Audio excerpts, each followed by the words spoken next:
So I am recording the session. Okay. So I am recording it. Okay. Now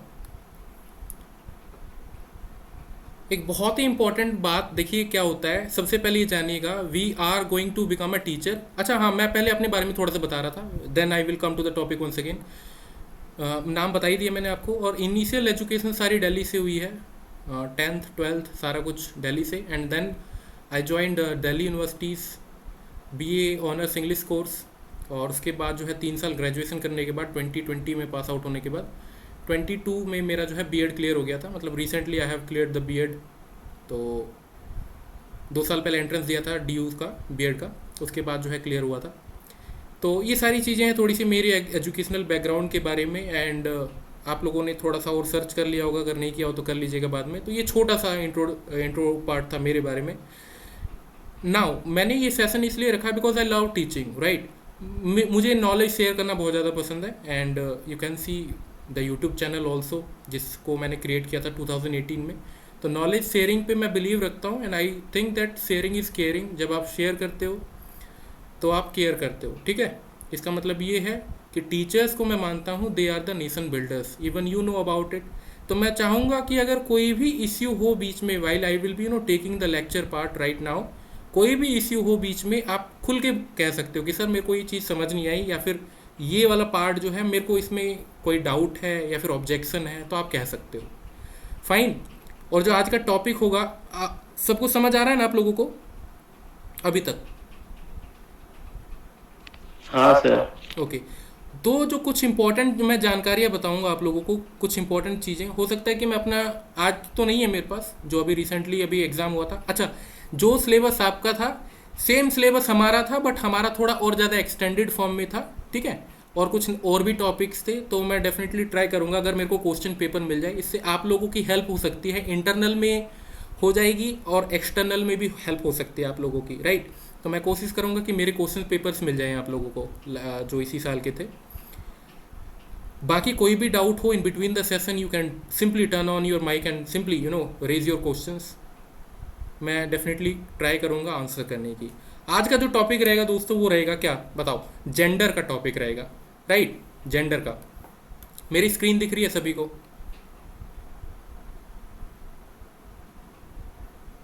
and be very frank, right, because we are going to way teacher, और teacher को ये माना जाता है कि भाई teacher अगर introvert रह जाए, इंट्रोवर्ट क्या मतलब, अगर वो खुल के बोल नहीं रहा, बात नहीं कर रहा, तो फिर बच्चे कैसे होंगे? तो ट्राई कीजिएगा, कोशिश कीजिएगा कि जो अपने अंदर ये कैपेबिलिटी है ये जनरेट करें हम, right. We must be extrovert, मतलब इतना भी ज़्यादा नहीं, बट येस, जहाँ पे मौका मिले वहाँ पे बोलना, जहाँ पे मौका मिले वहाँ पे अपने पॉइंट्स को रखना। This is the quality of a teacher, and we must respect that. चलिए, तो कमिंग बैक, हाँ स्क्रीन दिख रही है मेरी? कंफर्म कीजिए एक बार। Yes. Okay, very good. Let me open the writing software. Okay. I had thought that I would be preparing some slides, but then I thought कि it's better to take this as a intro class, ताकि आपको बहुत सारी चीज़ें in brief में और भी बता पाऊँ। तो देखो जेंडर, अच्छा जेंडर में और एक इसी से मिलता जुलता वर्ड होता है सेक्स में, इन दोनों में क्या डिफरेंस है, जेंडर और सेक्स में? पहले तो यही आपको क्लियर होना चाहिए, बिकॉज हमारा टॉपिक ही यही है, ठीक है, जेंडर से रिलेटेड है। तो जेंडर और सेक्स में क्या डिफरेंस है? सेक्स में आपने देखा होगा जनरली क्या लिखा जाता है, या फिर तो मेल या फिर फीमेल, यही देखा होगा। तो फिर जेंडर क्या है? जेंडर और सेक्स में क्या डिफरेंस है? सर हम सर जेंडर में सर ये एक सोशल मतलब कॉनोटेशन हो सकता है, और सेक्स सर एक मतलब बायोलॉजिकल कॉनोटेशन हो सकता है। Exactly exactly. तो जो ये हमारा सेक्सुअल जो पार्ट है ये बायोलॉजिकल है ना, और इसको हम चेंज नहीं कर सकते। This is something that is not in our control, ये हमारे कंट्रोल में नहीं है एक्चुअली। देखो लोग ना ज्वाइन अभी भी कर रहे हैं, तो कोई बात नहीं, I will be giving them entries. चलो, तो सेक्सुअल जो हम कहते हैं कि भाई सेक्सुअल ये मेल है या फिर ये फीमेल है, ये बायोलॉजिकल है। इसमें हम ऐसा नहीं कि कुछ हम कर सकते हैं, that we can change it, है ना। ये दिस इज़ वेरी डिसअपॉइंटिंग कि हम बाद में ज्वाइन कर रहे हैं, बट कोई बात नहीं। More people are joining now.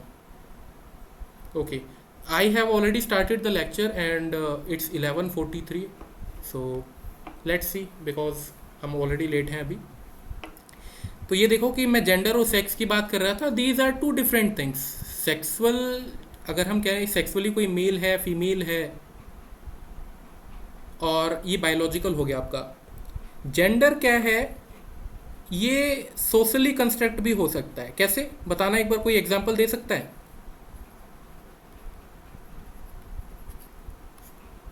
Sir example sir जैसे मतलब सर एनवायरनमेंट के मतलब इन्फ्लुएंस में आके कोई अपनी कोई मतलब कुछ ऐसी ह्यूमन मतलब कोई ऐसा बिहेवियर होता है जो कि किसी एक पर्टिकुलर की तरफ इंक्लाइंड हो जाए, मतलब उसकी तरह ड्रेस पहनना या फिर उसकी तरह बातें करना। एग्जैक्टली जैसे आपने कई ना कई स्टिग्मास देखे होंगे सोसाइटी में। मान लेते हैं कई बार क्या है कि कोई हो सकता है कि कोई प्रॉब्लम हो, है ना, और किसी मेल की वॉइस जो है वो एक फीमेल की तरह निकल रही है, कई बार होता है। तो हम उसको कहते हैं कि ऐसी लड़कियों की आवाज़ इसकी देखो, है ना, हम उस बच्चे को चिढ़ाना स्टार्ट कर देते हैं। और ये सेम चीज़ हमारे क्लासरूम में एज अ टीचर भी हमको हो सकता है कि फेस करना पड़े, राइट, हमको फेस करना पड़ सकता है। तो ये क्या चीज़ है, मतलब हम इसको देख सकते हैं ऐसा किसकी नज़र से, जेंडर की नज़र से। हम कह रहे हैं कि भाई ये लड़कियों की तरह आवाज़ निकल रहा है। अच्छा, कोई ऐसा फिक्स क्राइटेरिया है कि यही लड़कों की आवाज़ है, लड़कियों की आवाज़ है? हो सकता है कि किसी बॉय की, किसी लड़के की पिच कम हो as a girl, sorry pitch high हो, क्योंकि जो लड़कियों की पिच होती है वो हाई होती है। यस और नो? हाँ सर, हो सकती होती है, है। एग्जैक्टली हो सकती है। अच्छा, कोई हो सकता है कि मान लो हम कह देते हैं कि कैसे लड़कियों की तरह चल रहा है, तो ये क्या है हम, या फिर कैसे लड़कियों की तरह आप रो रहे हो। जब भी क्राई करने की बात आती है तो हम मानते हैं कि भाई जो बॉयज़ होते हैं दे आर स्ट्रांग इनफ, है ना, वो मस्कुलर होते हैं, हम मान के चलते हैं वो मस्कुलर होते हैं और वो रोएंगे नहीं। क्या किसी एक इम्पॉर्टेंट स्टेज ऑफ लाइफ में जब उसको पेन फील हो रहा हो तो क्या एक बॉय नहीं रो सकता? ऑब्वियसली रो सकता है। बॉय कांट क्राई हम कह देते हैं, भाई लड़के नहीं रोते। पेरेंट्स भी हमको इसी टाइप से सोशलाइज करते हैं कि बॉयज़ कांट क्राई, ठीक, बॉयज़ कांट क्राई। बट ये कहाँ का मतलब, कैसे हम क्या मान लें कि भाई लड़कियाँ नहीं, मतलब लड़कियाँ ही रोती हैं, लड़के नहीं रोते? तो ये सारी क्या है कि सोशली कंस्ट्रक्टेड हैं, हमने बना दी है, ठीक है। और अभी देखिए इसमें ना जेंडर में, सिंस हम एक बहुत ही लिमिटेड टॉपिक पढ़ रहे हैं, और आप आगे और पढ़िएगा, अगर इसमें बाकायदा इसमें पीएचडी वगैरह भी होती हैं, ठीक है, तो आप पढ़ोगे होमोसेक्सुअलिटी के बारे में पढ़ोगे। हमने सिर्फ यही जो है दे रखा है, हमने सिर्फ यही कह रखा है कि भाई या फिर तो मतलब हमारी क्या कोशिश रहती है कि हम ना चीज़ों को दो तरीके से बांट दें। जैसे पॉलिटिक्स में भी देखोगे, या फिर तो लेफ्ट विंग नहीं तो राइट विंग, ठीक है, बट बीच का भी तो एक रास्ता होता है जहाँ से हम बिना विवाद के निकल जाएं, राइट। तो इसी टाइप से हमने बांट दिया कि नहीं तो या फिर तो मेल होगा नहीं तो फीमेल होगा। अच्छा, अगर मेल और फीमेल राइट्स की हम सिर्फ बात कर रहे हैं तो वो लोग कहाँ गए जो ट्रांसजेंडर्स हैं? बताओ बताओ, वो लोग कहाँ गए जो ट्रांसजेंडर है? वो लोग कहाँ गए जो क्वेयर हैं? वो लोग कहाँ गए जो होमोसेक्सुअल हैं? इनके राइट्स की क्या हम बात करते हैं फिर? यस और नो? नहीं करते, बट अभी बात तो नहीं करते हैं। राइट, हम बात नहीं करते। हम तो ट्रांसजेंडर को अभी तक, अभी आपने देखा होगा रिसेंटली जब तक हम फॉर्म भरते थे गवर्नमेंट जॉब एग्जाम्स का, तो ट्रांसजेंडर का तो कोई कॉलम ही नहीं था, मतलब थर्ड जेंडर का, जिसे आप थर्ड जेंडर कहते हो कई बार। तो सिर्फ या फिर तो मेल होता था नहीं तो फीमेल होता था। और जो भाई अगर ना मेल ना फीमेल अपने आप को कैटेगराइज नहीं करवाना चाहता, उसके लिए तो कोई कॉलम ही नहीं था। वो तो अब आने लगा है जब से जेंडर की बात उठ रही है। तो जेंडर एज अ टर्म आपको ये समझना होगा कि एक बहुत ही पावरफुल टर्म है, और इसको आप सिंपली ऐसे मत बाइफरकेट करिए कि भाई मेल नहीं तो फीमेल, है ना। वो अपने आप को, उसका पर्सनल फ्रीडम भी है कि वो अपने आप को किस तरीके से जो है रिप्रेजेंट करना चाहता है, एज अ मेल रिप्रेजेंट करना चाहता है, एज अ फीमेल। आपने देखा होगा कि कुछ ट्रांसजेंडर्स अपने आप को एज अ मेल रिप्रेजेंट करना चाहते हैं, कुछ अपने आप को एज अ फीमेल रिप्रेजेंट करना चाहते हैं, तो that is eight there part. अच्छा, इस सब्जेक्ट की या इस पेपर की इम्पोर्टेंस क्या है? इस पेपर की इम्पोर्टेंस क्या है? इस पेपर की इम्पोर्टेंस आप इस बात से समझो दोस्तों, बहुत इंपॉर्टेंट एक एग्जाम्पल के थ्रू से समझाता हूँ मैं आप लोगों को, राइट। एक टीचर है, ठीक है, एंड सेज उसको बेंच खिसकवाना है, एक क्लास से दूसरे क्लासरूम करवाना है। तो दो लड़कियां खड़ी होती है एंड वो टीचर कहता है कि no, boys will do, boys will do. ये क्या शो करता है? लड़कियां करना चाह रही थी बट टीचर ने कहा नो, बॉयज़ विल डू। ये क्या शो करता ये है? पेट्रेट ये एट फर्स्ट प्रेफर देता है बॉयज को, उसके बाद गर्ल्स को देता है कि मस्कुलर है बॉयज, और जो गर्ल्स है वे वीक है। एग्जैक्टली एक ये भी है। दूसरा हम ये भी कहते हैं कि हम मानते हैं कि भाई लड़कियां हैं, कमज़ोर है, नहीं कर पाएंगी। ठीक है, तो जो एक ऐसी मेंटेलिटी होती है, इस मेंटेलिटी को हम क्या कहते हैं? इस मेंटेलिटी को हम क्या कहते हैं? कोई सर किसी इसको को बोलते इसको सर शॉविनिस्ट मेंटालिटी बोलते हैं। अच्छा ठीक है, ओके, मान लिया हमने हमने इस तरीके से कह लिया। और ये कहना, जैसे ऊपर एक एग्जांपल लिया था, जैसे ये वाला, ये मैं बताना भूल गया अभी आपको। इसको हम क्या कहते हैं कि बॉयज़ नहीं रोते, मत रो, तुम क्यों रो रहे हो लड़कियों की तरह है। इसको हम क्या बोलते हैं? Gender socialization. क्या बोलते हैं इसको? लिखने दीजिए जेंडर मेरे को। सोशलाइजेशन। हाँ, मतलब हम उसको कर रहे हैं सोशलाइज। ठीक है, हम उसको सोशलाइज कर रहे हैं। सोशलाइज मतलब कि सोसाइटी में कौन सी चीज़ एक्सेप्टेबल है, कौन सी चीज़ एक्सेप्टेबल नहीं है। अच्छा, अब ये बताओ, हु डिसाइड्स कि what is acceptable and what is not. अब मैं इसका एक सिंपल सा एग्जांपल देता हूँ। आपने देखा होगा कि कुछ जगह पे, फॉर एग्जांपल मान लेते हैं, हम यहाँ पे इंडिया में हाथ से खाना खाते हैं, राइट? हाथ से हम खाना खाते हैं, फूड है हमारे यहाँ पे, हम हाथ से खा लेते हैं। अच्छा, सेम खाना हम क्या फॉरेन कंट्रीज़ में खा सकते हैं? जापान में खा सकते हैं? अगर हमारे पास नूडल्स हों उस टाइप से, तो हाथ से खाएंगे? नो, स्पून से खाएंगे वहाँ पे। राइट? रीज़न क्या है? अगर वहाँ पे आप खाइएगा तो वो क्या हो जाएगा, वो सोसाइटी में एक्सेप्टेबल नहीं है कि आप हाथ से खा रहे हैं। वहाँ पे आपको अपने स्टिक का ही इस्तेमाल करना पड़ेगा, स्टिक से खाना पड़ेगा, राइट? यहाँ पे क्या है कि हम हैंड से खा ले रहे हैं।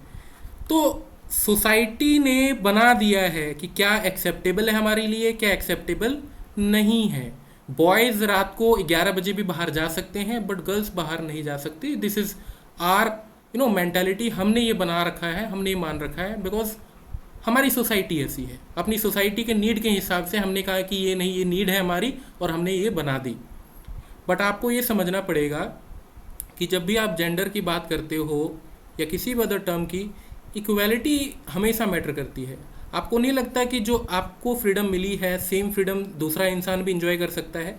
एज अ बॉय या एज अ गर्ल या एज अ थर्ड जेंडर, उसकी भी ये सारी फ्रीडम होनी चाहिए। Obviously sir. ऑब्वियसली होनी चाहिए। आर्टिकल 14 भी आपका क्या कहता है? Right to equality before law, right? Equality before law की बात करता है। वो तो नहीं डिफ्रेंशिएट करता कि कौन है क्या है। तो एक टीचर का ये कहना कि लड़कियां नहीं उठाएंगी, लड़के उठाएंगे, ये भी शो करता है कि इसकी मेंटलिटी में ये बिठाया गया है। वो भी खुद टीचर जो है सोशलाइज होके आया है कि नहीं, लड़का ही रिस्क लेगा, लड़की रिस्क नहीं लेगी। समझ आ गया? इतना पॉइंट समझ आया सभी को? Yes sir. अच्छा, only Manoranjan sir is there to answer my queries. Others, where are others? Yes sir. अच्छा, दो बाकी लोग, दो नाम जो है मैं सुन सकता हूँ। इंतखाब, रिंकू, ऋतुराज, सॉरी, हाँ ऋतुराज ही है। और कौन है? बाकी लोग कहाँ हैं भाई? कोई जवाब नहीं दे रहे आप लोग। चलो ठीक है, नहीं देना चाहते, सुन लो फिर अच्छे से अभी। तो ये कुछ टर्म्स आपको जो है क्लियर होने चाहिए कि जेंडर सोशलाइजेशन, ये इस टर्म को हो सकता है कि आपको इस तरीके से दे दे कि भाई, या फिर तो आप एक्सप्लेन करो इसे, या फिर घुमा फिरा के किसी भी तरीके से ये आपके आंसर में यूज़ हो सकता है। तो जेंडर सोशलाइजेशन क्या है कि आपको सोसाइटी में कैसे बिहेव करना है, राइट? तो ये जेंडर सोशलाइजेशन है कि सोसाइटी में आपको कैसे बिहेव करना है, क्या करना है। आपको ये टर्म्स जोड़नी पड़ेंगी कि जेंडर इक्वालिटी क्या है, ये सब, ठीक है? अब आ जाओ थोड़ा सा और आगे, जो मैं आपको समझाना चाह रहा था इसी में। जो नेक्स्ट टर्म है वो है पैट्रियार्की। क्या समझते हो आप इससे? पैट्रियार्की मींस मतलब कि पुरुष प्रधान, जो जैसे हम लोग का बहुत सारा एग्जांपल ले सकते हैं इस पे। लाइक जैसे हम लोग का प्रॉपर्टी लॉ होता है, प्रॉपर्टी में हम लोग जितना भी आता है कि एक बेटा है, उसका उस प्रॉपर्टी का दायित्व होगा, जिसका बेटी है वो उसको दायित्व से बाहर कर दिया था कि तुम्हें शादी हो गया, तुम दहेज में दे दिए और तुम रवाना हो जाओ। उसके बाद फिर उसको कोई अधिकार नहीं मिलता है। बट ऐसा नहीं होना चाहिए, ये हमारा पैट्रिकल जो सोसाइटी वो शो करता है। अच्छा, एक बहुत ही इंपॉर्टेंट क्वेश्चन आप लोगों के लिए, मैं देखता हूँ कितने लोग जो है इसको आंसर कर पाते हैं। क्या जेंडर सिर्फ महिलाओं के हक के लिए बात करता है?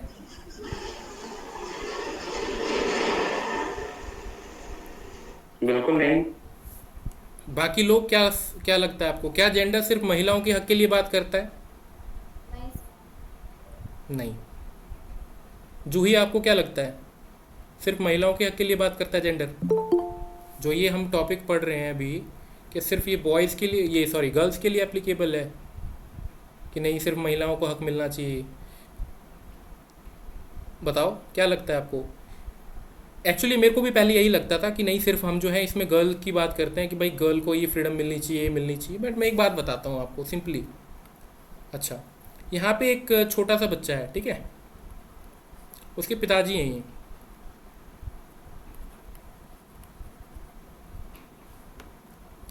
ठीक है, तो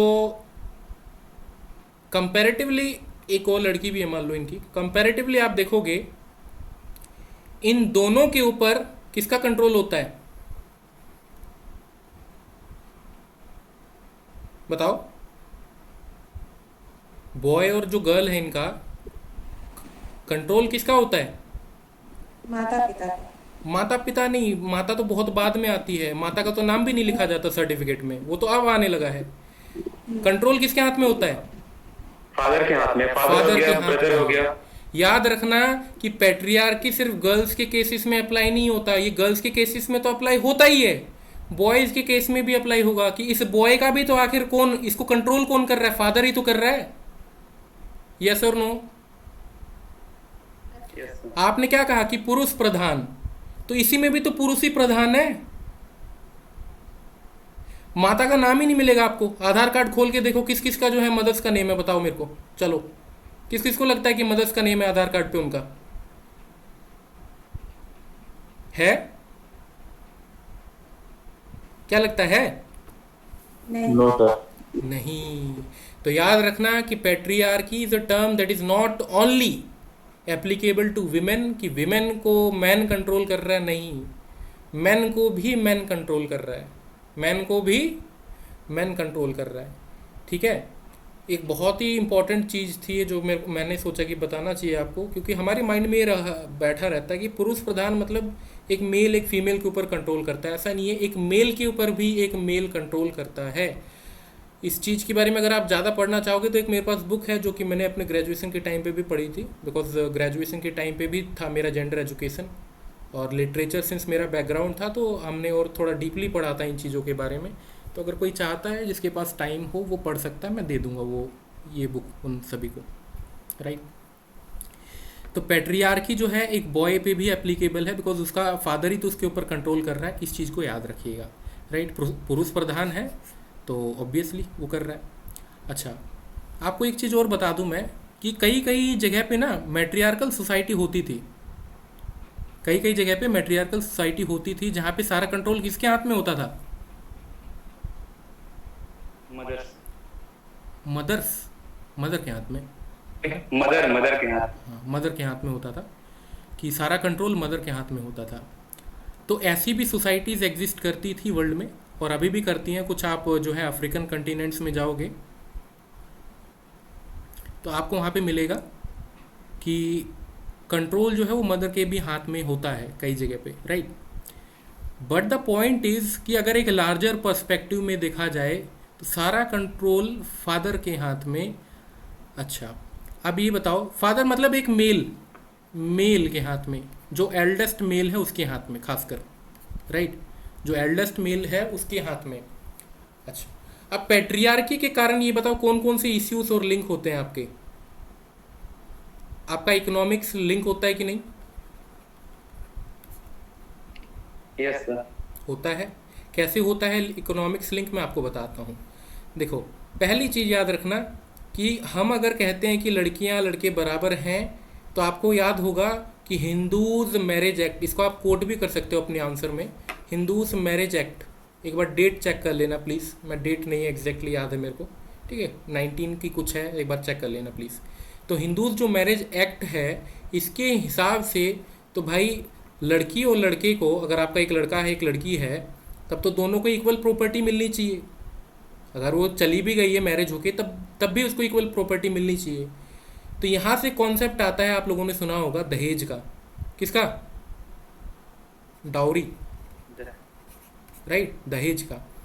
अच्छा, दहेज दी क्यों जाती है बताएगा कोई? क्या लगता है इसका लॉजिक क्या है?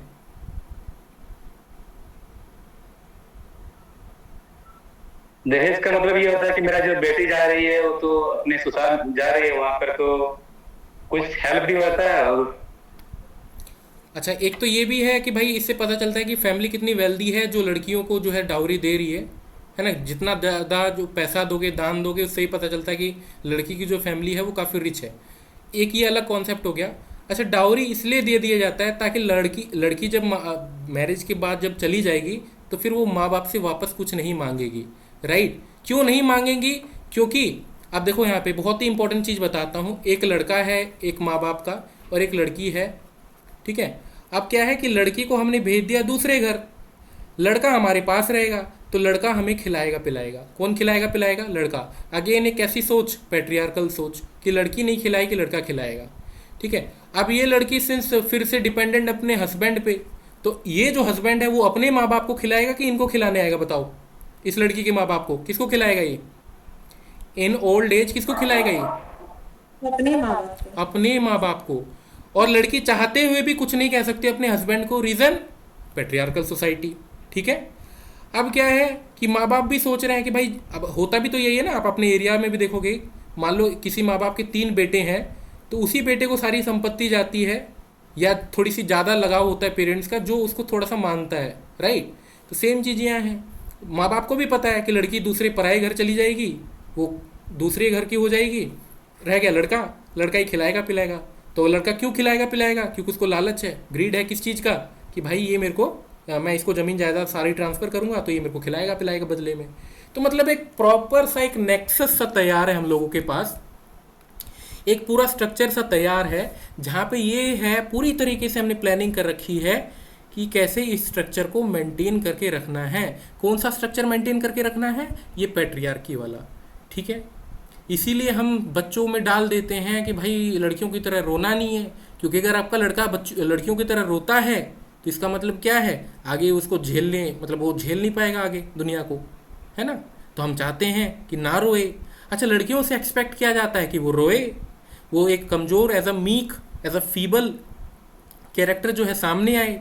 अच्छा, अगर वो कैरेक्टर सामने इस तरीके से अगर नहीं आती, फिर हम उसको कुछ और जो है गलत तरीके से जो है फिर वर्ड्स हम इस्तेमाल करते हैं उनके लिए कि ये तो ये है या फिर तो ये है। तो इस टाइप से पूरा जो है एक सिस्टम तैयार कर रखा है हम लोगों ने इस सिस्टम को मेंटेन करने के लिए। अगर काफ़ी दिन तक आपके कॉलेज के आसपास मान लीजिए ग्रीनरी है, पेड़ पौधे लगा रखे हैं, अगर उसको मेंटेन ना किया जाए तो वो क्या हो जाएंगे? बताओ।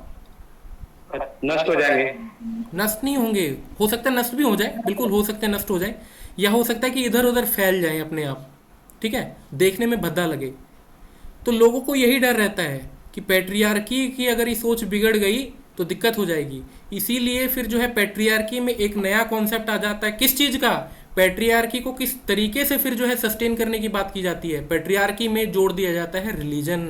क्या जोड़ दिया जाता है? बताओ। रिलीजन कह रहा हूं मैं, धर्म, ठीक है। रीजन जोड़ दिया जाए तब तो फिर कल्याण हो जाए, अच्छा हो जाए। रिलीजन जोड़ दिया जाता है। पूछो क्यों? क्योंकि इंसान हर एक चीज को क्वेश्चन कर सकता है। क्या धर्म को क्वेश्चन करना जानता है इंसान? बताओ। हम इसको बुरा मानते हैं, हमको लगता है कि पाप लगेगा, बट एक बहुत ही साइंटिफिक तरीके से एक प्रैक्टिकल अप्रोच करके हम सोचे, जो चीज़ खराब है वो खराब है, जो चीज़ अच्छी है वो अच्छी है, राइट। धर्म में भी अगर कोई चीज़ अच्छी है तो एक्सेप्ट, खराब है तो रिजेक्ट, राइट। बिकॉज सारी चीज़ें तो आखिर इंसानों ने ही तो लिखी हैं अगर आप देखोगे तो, राइट। बुक्स वगैरह ये जो सारी चीज़ें हैं हमने ही लिखी हैं, चलती आ रही हैं। अच्छा, होता क्या है, किस किस ने चाइनीज़ विस्पर के बारे में सुना है? बताना एक बार। चाइनीज़ विस्पर के बारे में किसने सुना है? गोल उसमें अगर एक आदमियों को, लोगों को खड़ा कर दिया जाए, ठीक है, यहाँ पे आपने कुछ एक सेंटेंस बोला है और ये इसके कान में चुपचाप बताएगा और ये इसके कान में, ये इसके कान में, इस कान में, तो होगा क्या, जो एंड में जो सेंटेंस सुनेगा क्या वो बिल्कुल सेम होगा जो यहाँ पे बोला गया था? क्या लगता है आपको? कुछ डिफरेंट ही होगा। डिफरेंट ही होगा, और कई बार इतना डिफरेंट होता है कि कुछ और ही बन जाता है। तो अगर आप अपने धर्म ग्रंथों को भी उठा के देखोगे तो वहाँ पे भी यही चीज़ कही गई है कि भाई पहले के टाइम पे जो भी चीज़ें ट्रांसफ़र की जाती थी वो वर्बल की जाती थी, बिकॉज लिखने का कुछ होता नहीं था, वो तो बाद में आपके लिपीस यानी कि स्क्रिप्ट वगैरह यही लिखी गई हैं। तो कुछ चीज़ें हमारे धर्म में ऐसी भी आ गई हैं जिनको रिजेक्ट करना इम्पोर्टेंट है, राइट। अब मेन चीज़ ये है कि जब पैट्रियार्की को सपोर्ट मिलता है किसका, रिलीजन का। हम कहते हैं कि देखो रिलीजन में ऐसा है, ठीक है। मैं एक बहुत ही फेमस सा वो लेता हूँ कि भाई कई लोग जैसे मेरे को कहते हैं कि भाई महाभारत में आप देखोगे या फिर किसी और रिलीजियस टेक्स्ट में देखोगे कि कोई राइट्स नहीं था महिलाओं के पास। कई बार इस टाइप की चीज़ें भी बताई जाती हैं कि सारी चीज़ें तो पुरुष संभाल रहे थे। लेकिन आप ये देखो कि उसी चीज़ को देखने का नज़रिया आपका डिफरेंट हो सकता है, बताने का कि भाई वहीं पे एक जो है आपकी होती हैं, क्या नाम होता है जिनको रॉब किया जाता है, द्रौपदी आप देख सकते हो कि एक ऐसी फीमेल कैरेक्टर हैं जो सीधा पैट्रियार्की के अगेंस्ट खड़ी होती है। होती कि नहीं बताओ? द्रौपदी, अगर आपने महाभारत में देखा होगा, द्रौपदी खड़ी होती है पैट्रियार्की के खिलाफ, चैलेंज करती है जितने भी मेल लोग होते हैं वहां पे, यस सर, है ना। तो हमारा पॉजिटिव पर्सपेक्टिव चीज़ों को देखने का वो नज़रिया जो है वो बहुत कुछ जो है डिसाइड करेगा। तो पैट्रियार्की में जब रिलीजन को जोड़ दिया जाता है कि नहीं ये तो ऐसा होता है, तब ये चीज़ बहुत ज़्यादा प्रॉब्लमेटिक हो जाती है। तब हमें समझना पड़ेगा कि रिलीजन का भी एक दायरा है जहाँ पे उसको छोड़ देना चाहिए, और रिलीजन को पैट्रियार्की को मिक्स नहीं करना चाहिए। जो चीज़ खराब है, जहाँ से अच्छाइयाँ मिल सकती है, उसको हमें रखना चाहिए, कैरी ऑन करना चाहिए। इसीलिए मैं आपको कह रहा था कि एज अ टीचर हम लोगों को जो है क्या सिखाया जाता है कि हम लोग जो है रीजनिंग करें। रीजनिंग मतलब क्या सही है क्या गलत, और जहाँ पे लोगों का मैक्सिमम बेनिफिट हो वहाँ पे वो वाला हम काम करें। फॉर एग्जांपल आपको पता है कि किसी एरिया में, मैं एक एग्जांपल लेता हूँ आपके सामने, टीचर से एक्सपेक्ट किया जाता है कोई एक एरिया है बहुत बड़ा, आपको पता है कि यहाँ पे जो है 60-40 मान लो 40 बॉयज़ हैं और 40 गर्ल्स हैं, ठीक है। तो 60 बॉयज़ को जो है पेरेंट्स जो है भेजने की बात कर रहे हैं स्कूल, और इन 40 बच्चों को मना कर रखा है। तो क्या कारण हो सकते हैं? बहुत सारे कारण हो सकते हैं। बट बाय चांस आपको अगर ये पता चला कि ये इसलिए स्कूल नहीं जा रहे क्योंकि इनकी बुलिंग की जाती है बॉयज़ के द्वारा, बॉयज़ इनको परेशान करते हैं बीच रास्ते में, तो आपका स्टेप क्या हो सकता है? कैसे आप इसको कंट्रोल कर सकते हो, फिर कैसे इसको इम्प्रूव कर सकते हो?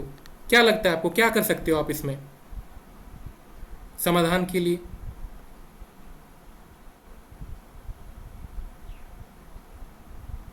बताओ। ये सारी चीज़ें जो हैं आपस में लिंक्ड हैं। क्या लगता है आपको, कैसे कंट्रोल हम कर सकते हैं इस चीज़ को? अगर हमें हमारे सामने वाले तो हमें आगे चल के नेतृत्व करना चाहिए कि ऐसा कौन कर रहा है, उसे रोकने का प्रयास करना चाहिए। रोकने का प्रयास करना चाहिए, ठीक है। देखो एक टीचर के पास ना हर एक चीज़ का सॉल्यूशन होता है। आई थिंक आप लोगों के पास अभी इंक्लूसिव एजुकेशन वाला टॉपिक भी है, ठीक है। और एक मिनट रुको, मैं लिख देता हूँ प्रॉपर पहले। इंक्लूसिव एजुकेशन, और मेरे पास एडोलोसेंस भी था, एडोलोसेंस एजुकेशन भी पढ़ा है मैंने। तो चीज़ों की तह तक जाके हम इस इशू को कंट्रोल कर सकते हैं, है ना। हम जो है ऐसे क्लासेस दे सकते हैं जहाँ पे इन दोनों को समझाया जा सकता है, पेरेंट्स को समझाया जा सकता है कि उनको वापस आने दिया जाए स्कूल में, एडमिशन उनका करवाया जाए वगैरह वगैरह, ये सारी चीज़ें, ठीक है। तो ये सारी चीज़ें हमें कैसे पता चलेंगी? जब हम खुद अपने आप को उस तरीके से एजुकेट करेंगे, जब हम खुद उस दायरे से उठेंगे।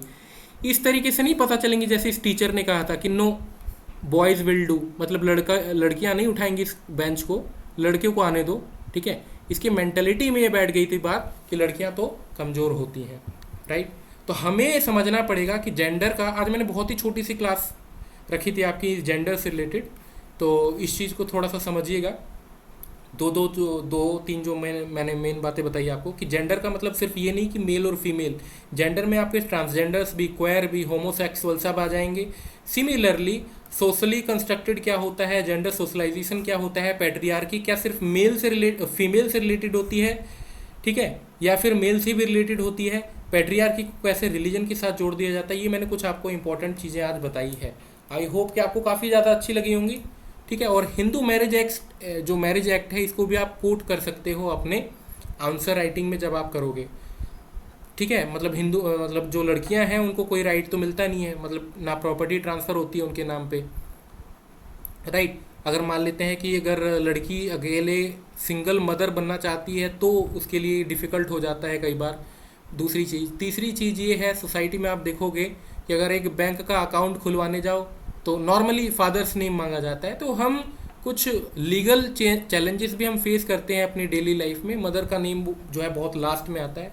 तो ये पैट्रियार्की हमारे आसपास है, हमको लड़ना सीखना होगा इसके थ्रू से, ठीक है। आप जाओगे अपनी जॉब पे एज अ टीचर भी कहीं पे आप काम करोगे तो आपको भी वहाँ पे दिखेगी ये सारी चीज़ें, ठीक है। बॉयज़ के साथ जो है मिलते जुलते दिखेंगे, कलीग्स की बात करें हम आपको, गर्ल्स के साथ दिखेंगी। तो हमें कहीं ना कहीं इस दायरे से उठना पड़ेगा, हमें ये समझना पड़ेगा, we will have to understand ये पैट्रियार्की को अगर ख़त्म करना है तो वो एक दिन में नहीं होने वाली है। एक दिन में पैट्रियार्की कहीं नहीं जाएगी। पैट्रियार्की को ख़त्म करने के लिए आपको लगातार मेहनत करते रहना होगा। आपको क्या लगता है, एक बात बताता हूँ मैं बहुत इंपॉर्टेंट आप लोगों को, कि जो हम अमेरिका चिल्लाते हैं, अमेरिका में वोटिंग राइट्स बहुत बहुत बाद में आए थे। अमेरिका में वोटिंग राइट्स बहुत बाद में आए थे। वो भी तब आए थे जब जो है महिलाओं ने क्या किया था, प्रोटेस्ट किया था अगेंस्ट में, कि सिर्फ मेल क्यों वोट डालेंगे, फीमेल का वोट डालने का अधिकार है कि नहीं। और फिर वहाँ से एक लहर उठती है कि मेल फीमेल जो है बराबर है, right to equality, fraternity, liberty वगैरह भी आपने सुना होगा। फिर यहाँ से फिर ये सारी बातें उठती हैं कि मेल फीमेल तो बराबर हैं। तो फीमेल्स को हमेशा एज अ सेकेंडरी सिटीजन माना जाता था। अगर कोई पूछे कि सेकेंडरी सिटीजन किसको माना जाता था, तो आपको पता होना चाहिए कि फीमेल्स को हम सेकेंडरी सिटीजन्स मानते थे, ठीक है, सबऑर्डिनेट मानते थे। हम ये नहीं मानते थे कि कंधे से कंधा मिला के चल सकती है एक महिला, बट हम नहीं मानते थे। हम मानते थे कि ये एक दोयम दर्जा मतलब सेकेंड क्लास सिटीजन है, फीमेल्स को हम मानते थे। तो ये कुछ पॉइंट हैं जो कि आप लिख सकते हो अपने इसमें। और मैंने ज़्यादा आज टेक्निकल टर्म्स की बात नहीं करी, 2-4 जो इंपॉर्टेंट थे वो बात करी है। नेक्स्ट एक दिन वो सेशन रखेंगे कभी, अगर आप लोग चाहो तो आगे हम रख सकते हैं, राइट। तो कैसा लगा सेशन? मतलब गिने चुने कुछ लोग बचे हैं, 18 से 10 हो गए हैं, 9 मतलब 9 have left the meeting. I do not know why, maybe any reason they have. Shivam, Intekhab, Juhi, Priya, Kriti, Prachi, yes, कैसा लगा आप लोगों को? अच्छा लगा सर। Okay, and others? अच्छा लगा सर। हो सकता था कि हम एक लंबा सेशन रखते, बट अभी ज़्यादा नहीं। हाँ, थोड़ी सी इस बारे में बात कर सकते हैं इंक्लूसिव एजुकेशन की। अच्छा, इंक्लूसिव जो टर्म है वो इंक्लूजन से आता है, और इंक्लूजन जो है वो इंक्लूड से आता है। इंक्लूड मतलब शामिल करना। तो थोड़ा सा मैं इस बारे में आपको जो है एक ओवरव्यू टाइप का दे देता हूँ, ज़्यादा नहीं करेंगे ताकि वो ना हो जाए, ओवरफ्लो ना होना स्टार्ट हो जाए आपकी मेमोरी से। अच्छा, इंक्लूसिव जो एजुकेशन है ये आपका इंक्लूड वर्ड से बना है मिलके, ठीक है। तो इंक्लूड किन किन को करोगे बताओ? मेल फीमेल दोनों, ठीक है, मेल फीमेल। कोई थर्ड जेंडर बच्चा भी पढ़ना चाहता है क्लास में, भाई उसको भी इंक्लूड करो। एक तो ये हो गया, और क्या होगा बताओ? और बताओ इंक्लूजन क्या होगा? इंक्लूजन ये भी हो सकता है, मान लो कोई मेंटली रिटार्डेड हो, थोड़ा सा कमज़ोर हो दिमाग से, ठीक है, कुछ प्रॉब्लम्स हो सकती हैं। तो इनिशियली इनके लिए अलग स्कूल होते हैं, बट धीरे धीरे इनको मेन स्ट्रीम में लाने की कोशिश करोगे कि नहीं करोगे? जो मेंटली रिटार्डेड हो या फिर विजुअली चैलेंज्ड हो, देखने में थोड़ी सी प्रॉब्लम हो, या कम्प्लीटली ब्लाइंड हो, मान लीजिए विजुअली चैलेंज, ब्लाइंड वर्ड वैसे बोला नहीं जाना चाहिए, बट विजुअली चैलेंज्ड होता है, राइट। यू कैन नॉट से एनीवन ब्लाइंड, आपको पता होना चाहिए। जैसे हिंदी में दिव्यांग वर्ड का आजकल जो है इस्तेमाल होने लगा है, वैसे ही आपको इंग्लिश में विजुअली चैलेंज्ड बोलना है, राइट। आप ब्लाइंड लिखिएगा तो हो सकता है कि अच्छा इंप्रेशन ना पड़े आपके आंसर सीट पे अगर ये वर्ड मिला तो, इस चीज़ का ध्यान रखिएगा। और आगे एक प्रोफेशनल वर्ल्ड में भी आपको ब्लाइंड नहीं बोलना, राइट। समझ आ गया? समझ आ गया मैं क्या कह रहा हूँ? कि आपको ब्लाइंड वर्ड का यूज़ नहीं करना, विजुअली चैलेंज्ड बोलना है। सिमिलरली जो है डेफ नहीं बोलना किसी को, हियरिंग इम्पेयर्ड बोल सकते हो आप। हियरिंग इम्पेयर्ड मतलब सुनने में अगर किसी को प्रॉब्लम हो, आप हिंदी में भी याद कर लीजिए, आप किसी को बहरा, अंधा ऐसे मत बोलिएगा, right? These are the words. अच्छा, आपको क्या लगता है अंधा वो हम बोल देते हैं जो, क्या उसके दिल पे चोट नहीं पहुंचती? बताओ। पहुंचती है। पहुंचती है। और दूसरी चीज़, इस चीज़ का भी ध्यान रखिएगा, जब हम कहते हैं किसी को कि तुम लंगड़े हो, तो लंगड़ा हमने उसको बनाया है कि वो बायबॉर्न लंगड़ा है, ये बताओ। बाय बॉर्न है, अच्छा, या फिर कुछ ऐसा होता है बॉर्न के बाद भी होता है, नहीं विकलांग नहीं हो जाता है, नहीं मतलब नहीं क्या? नहीं, आप ध्यान से जैसे सुनिए। नहीं नहीं, पोलियो जो होता है, हाँ पोलियो हाँ जो होता हाँ, है, मैं समझ रहा हूँ, मैं समझ रहा हूँ, मेरी बात सुनो अब क्या है। इसीलिए मैं कह रहा था थोड़ा सा जो है यहाँ पे हम पेशेंस रखेंगे तो मैं आपको समझाता हूँ कि वो बायबॉर्न लंगड़ा नहीं है, उसको लंगड़ा हमने बनाया है। अच्छा ये बताओ, एक स्कूल है, ठीक है, एक स्कूल है, ये स्कूल की बिल्डिंग है। आपको पता है कि आपके स्कूल में कुछ ऐसे बच्चे जो आते हैं जो व्हील चेयर्स में आते हैं। किस में आते हैं? व्हील चेयर्स में आते हैं। तो आप क्या सीढ़ी बना दोगे सिर्फ स्कूल में, या वो वाली सीढ़ियाँ भी बनाओगे जिसमें सीढ़ियाँ नहीं होती और वो ऊपर चढ़ने के लिए होता है, जो धक्का मार के बच्चा अपने आप भी चढ़ सकता है? दोनों चीज़ें बनाओगे कि नहीं बनाओगे? बनाने तो चाहिए बट बनाता नहीं है। बनाता नहीं है, इसी चीज़ को तो हमको इम्प्रूव करना है। तो इंक्लूजन का यही मतलब है कि सारी चीज़ों को तो इंक्लूड करो अपने में। तो ये जो आप देखो यहाँ पे हमने कहा कि तुम लंगड़े हो, तुम चल नहीं सकते, ये हमारी प्रॉब्लम है कि हमने उसके लिए वो सुविधाएं उपलब्ध नहीं कराई कि वो भी एक नॉर्मल इंसान की तरह चढ़ सके। आपने देखा होगा कि आजकल बहुत सारी चीज़ें ऐसे कंप्लीटली, देखो आप किसी को चेंज नहीं कर सकते, बट किस किस ने देखा है कि पैरालंपिक्स होते हैं, पैरालंपिक्स किस किस ने नाम सुना है? अभी जो ओलंपिक्स होते थे, वो जो पैरालाइज्ड लोग जो हैं जिनको किसी टाइप की प्रॉब्लम है फिजिकली, उनके लिए पैरालंपिक्स करवाया जाता है। तो आपने देखा एक नीचे नकली टांग टाइप की होती है जिसको थ्रू से वो जोड़ते हैं, ऐसे होती है वो कुछ। एक मिनट में दिखाता हूँ, पर इस बार ओलंपिक में सबसे ज्यादा मेडल वही पैरालंपिक से भी लाए हैं। वही एक मिनट में दिखाता हूँ आपको।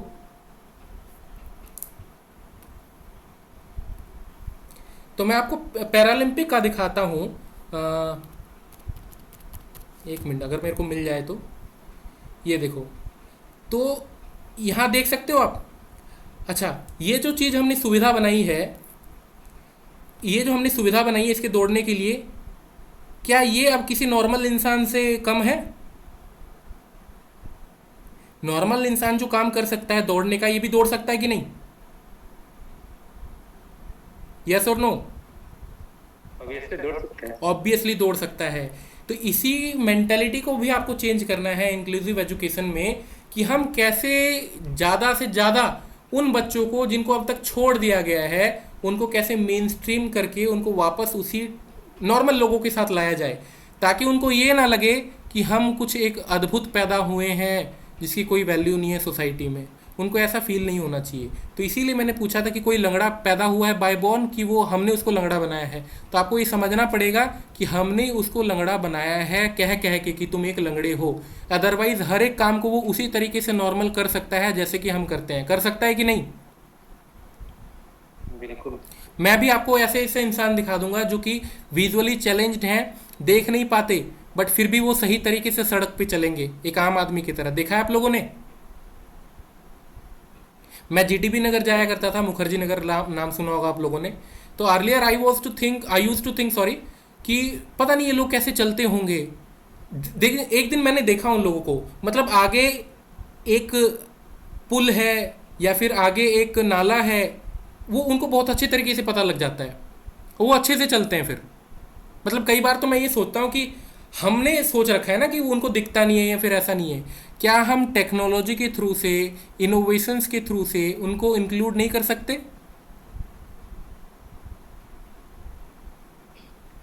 कर सकते हैं, ताकि उसको ऐसा ना फील हो कि भाई मेरे को तो अकेला छोड़ दिया है, ऐसा छोड़ दिया है इस टीचर ने जैसे कि मैं किसी दूसरे ग्रह से आया हूँ, मेरे से कोई बात नहीं करता।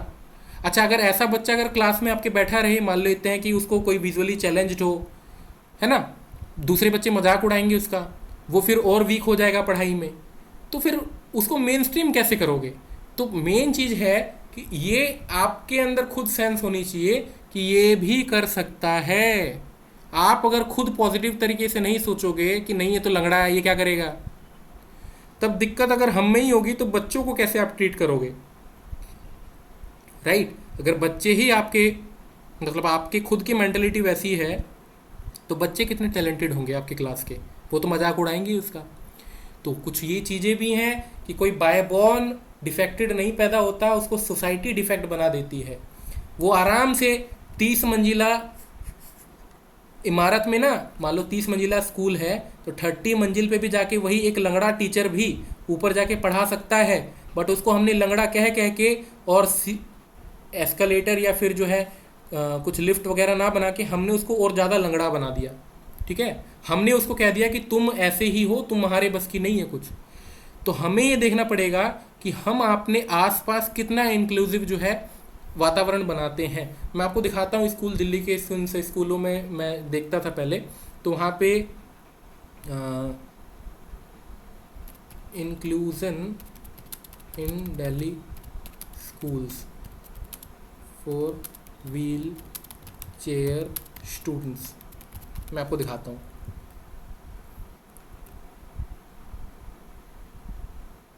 अगर मेरे को मिल जाए यहाँ पे, देखो यहाँ पे,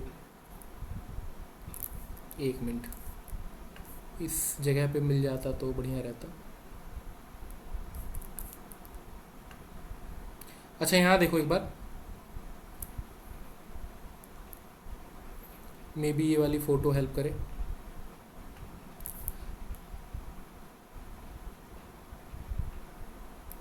अच्छा ये देखो यहाँ पे, मान लो यहाँ पे देखो, पहले छोड़ो, यहाँ पे बच्चे कौन सा गेम खेल रहे हैं? बास्केटबॉल, बास्केटबॉल खेल रहे हैं। बास्केटबॉल का कोर्ट है, वैसे आपको बॉल नहीं दिख रही होगी अभी। तो यहाँ से क्या है, ये दिल्ली पब्लिक स्कूल आर के पुरम की फ़ोटो है, ठीक है, जैसे हमें यहाँ पे दिख रही है।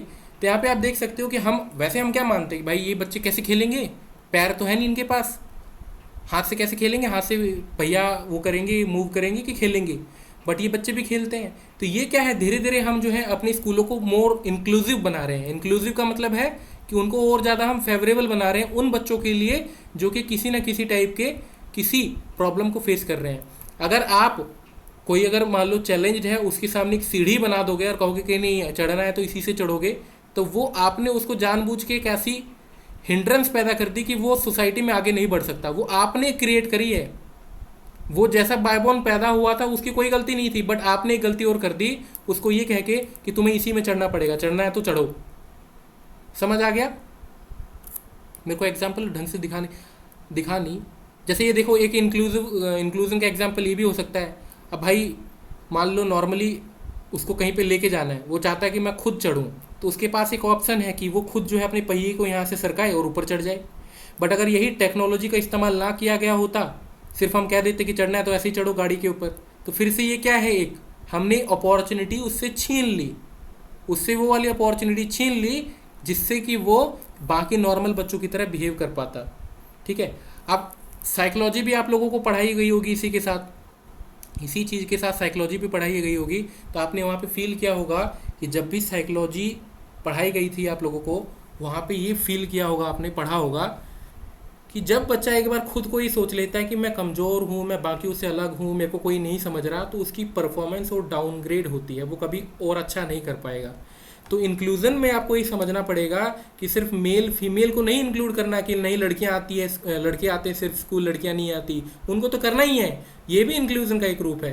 थर्ड जेंडर है, उनको भी स्कूल में भेजिए, मेंटली रिटार्डेड है उनको स्कूल में भेजिए, विजुअली चैलेंज्ड है, हियरिंग इम्पेयर्ड है, या फिर मान लीजिए किसी और टाइप की और कोई प्रॉब्लम है, वो भी स्कूल में अच्छे से आए, वो भी पढ़े, राइट? कोई भेदभाव ना हो क्लास में, क्योंकि अगर बच्चा क्लास में भेदभाव करना सीखेगा तो वैसा ही इंडिविजुअल वो बन के बाहर जाएगा। और फिर जो हम अपने आप को कहते हैं एज अ टीचर कि we are the nation builders, तो आप सोच लो कि वो फिर कैसे नेशन बिल्डर हैं कि उसके मन में हम ये नहीं बिठा पाए कि वी आर इक्वालिटी होती है सोसाइटी में, हम वो बिठा ही नहीं पाए। सिर्फ पैसा लेना सरकारी खजाने से वो मकसद नहीं होना चाहिए एज अ टीचर बनने का। हमें ये समझना पड़ेगा कि we are the nation builders, आगे आने वाली जो जनरेशन है वो कैसी होगी वो हमारे कंधों पे है, तो we will have to include all these things, right.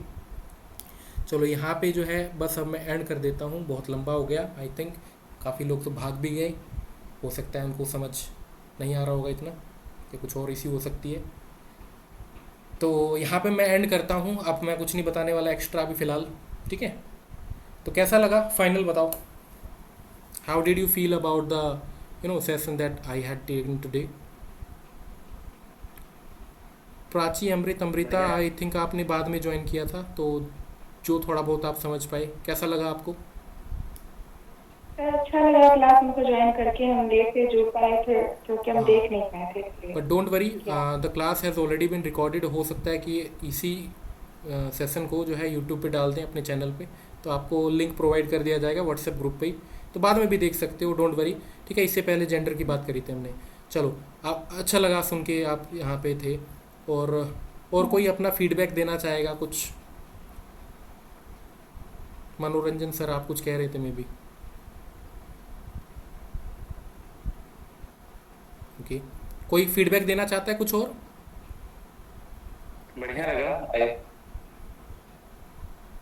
Okay, बढ़िया लगा।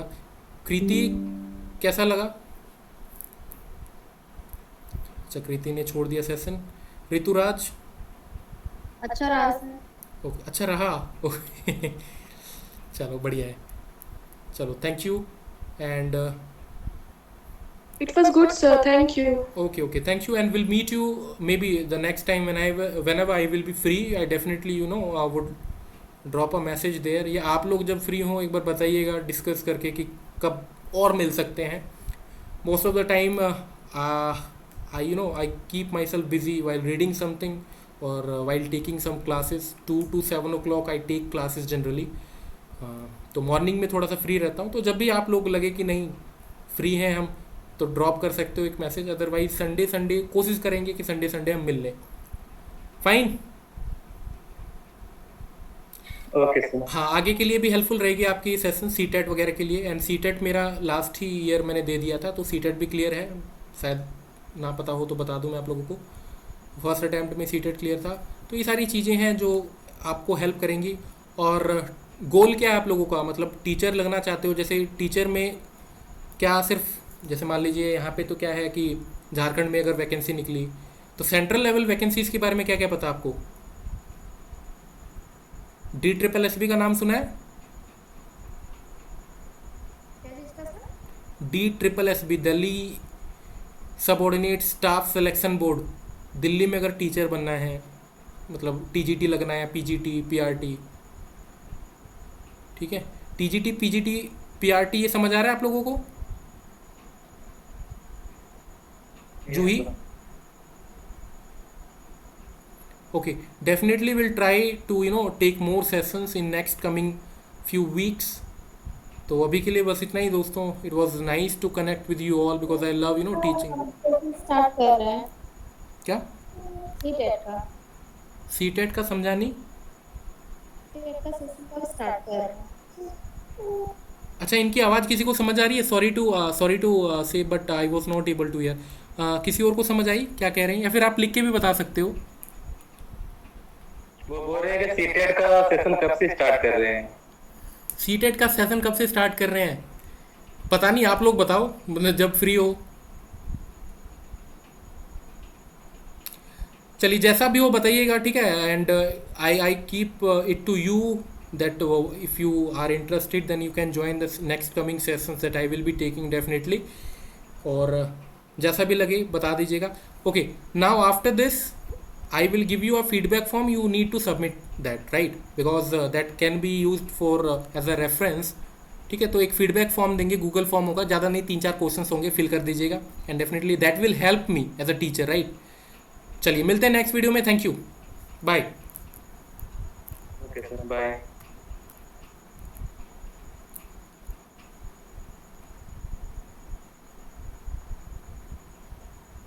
कुछ कहना चाहते हो आप प्राची?